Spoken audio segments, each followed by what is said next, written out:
ইজ্জত বাঁচাতে বা জীবনটা বাঁচাতে একটা ব্যবস্থা নিয়েছে, কিন্তু আমি তো ফিরে আসবোই ইনশাল্লাহ।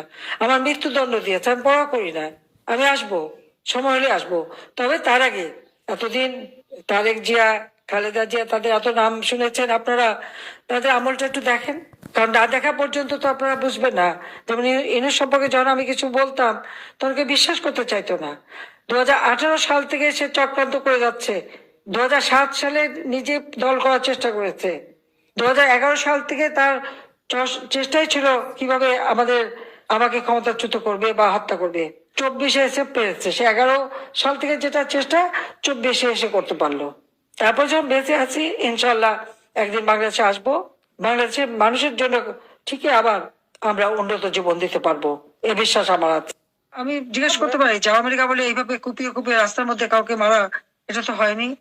বা কারাগারের মধ্যে এইভাবে কষ্ট দিয়ে দিয়ে বিনা চিকিৎসা মারা। এবং খালেদা জিয়া যখন অ্যারেস্ট হলো, সে নিজে চলতে পারে না, তার অনেক অসুবিধা।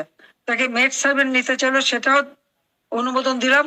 পরবর্তীতে তাদের বলছিলাম যে আপনারা জামিন চান বা রাষ্ট্রপতির কাছে চিঠি দেন, তারা জামিন চাইলো না।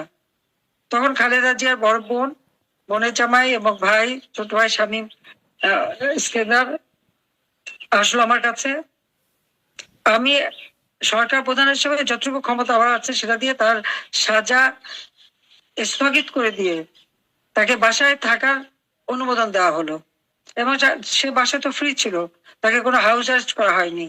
সে ইচ্ছা মতো চিকিৎসা নিতে পারতেন। বাইরের থেকে ডাক্তার আসতে, আমেরিকা থেকে ডাক্তার আসতে, এবার কে হাসপাতাল বাংলাদেশের সব থেকে মানে যে হাসপাতাল মানে খরচ বেশি, সেই হাসপাতালে, বিশেষজ্ঞ হাসপাতালে সে চিকিৎসা নিয়েছে। তার চিকিৎসা, তার ডাক্তাররা যে কোনো সময় তাকে যে দেখতে যেতে পারতো, তার বাসায় আত্মীয় স্বজন আসতে পারতো, কোনো রকম তারা বাধা দিয়ে আমরা দেই নাই। অথচ আমাকে তো হত্যার চেষ্টা তারা বারবার করেছে। এই খালেদা জিয়া বলছে আমি শেখ হাসিনা কোনোদিন প্রধানমন্ত্রী দূরের কথা বিরোধী দলের নেতাও হতে পারবে না। এরপরই তো গ্রেনেড হামলা, আমার উপরে, আমার যে সিকিউরিটি ছিল সব প্রত্যাহার করে নিল সরকারের পক্ষ থেকে। 2003 সালে সেই সিকিউরিটি প্রত্যাহার করে নিয়ে মানে আমাকে যাতে খুব সহজে মারতে পারে। গ্রেনেড হামলা প্রকাশ্য দিবালোকে। সেই হামলার ব্যাপারে পার্লামেন্টে আমাদের কথা বলতে দেয়নি। কথা বলতে গেলে খালেদা জিয়া, তার অন্যান্য সদস্যরা, মন্ত্রী সব বললো কি আমি নাকি ভ্যানিটি ব্যাগে করে গ্রেনেড নিয়ে গেছি। তারপরে একটা ভাবতে পারেন, আমি নিজে যে গ্রেনেড নিয়ে ভ্যানিটি ব্যাগে নিয়ে আমি সুইসাইড করতে গেছিলাম। এই ধরনের কথাও তারা বলে। এখন আজকে সেই খালেদা জিয়ার ছেলে ক্ষমতায়, হ্যাঁ, সে এসছে কিভাবে আমার খুব ভালোভাবেই জানা আছে, কিন্তু কোনো পরিবর্তন তো আমরা দেখতে পাচ্ছি না। আওয়ামী লীগের উপরে নিষিদ্ধ করে গেছে। আওয়ামী লীগ কি অপরাধটা করেছে? কি দেশের স্বাধীনতা এনেছে, এটা অপরাধ? বাংলাদেশকে উন্নয়নশীল দেশে উন্নীত করেছে, সেটা অপরাধ? গরিবের মুখে খাবার দিয়েছি, দারিদ্রের হার কমিয়েছি, এটাও অপরাধ?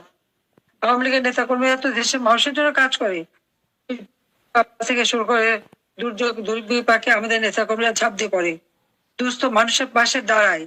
ঈদের পরও যদি আমাদের মাননীয় আম্মা জান আসে, প্রধান শেখ হাসিনা, আমরা আসলে দেখবো তোরা কোথায় যে খারাপ। আমরা দেখবো বাংলার মানুষ তোদের পিছনে না, আওয়ামী লীগের পিছনে গণতন্ত্রতে দেখবে, স্বাধীনতার পতাকা থেকে দেখবে। আমরা 71 চেতনাকে আবার ফিরিয়ে এনেছি। আমরা মরার জন্য না, আমরা জীবন আর দিতে চাই না। জয় বাংলা, জয় বঙ্গবন্ধু।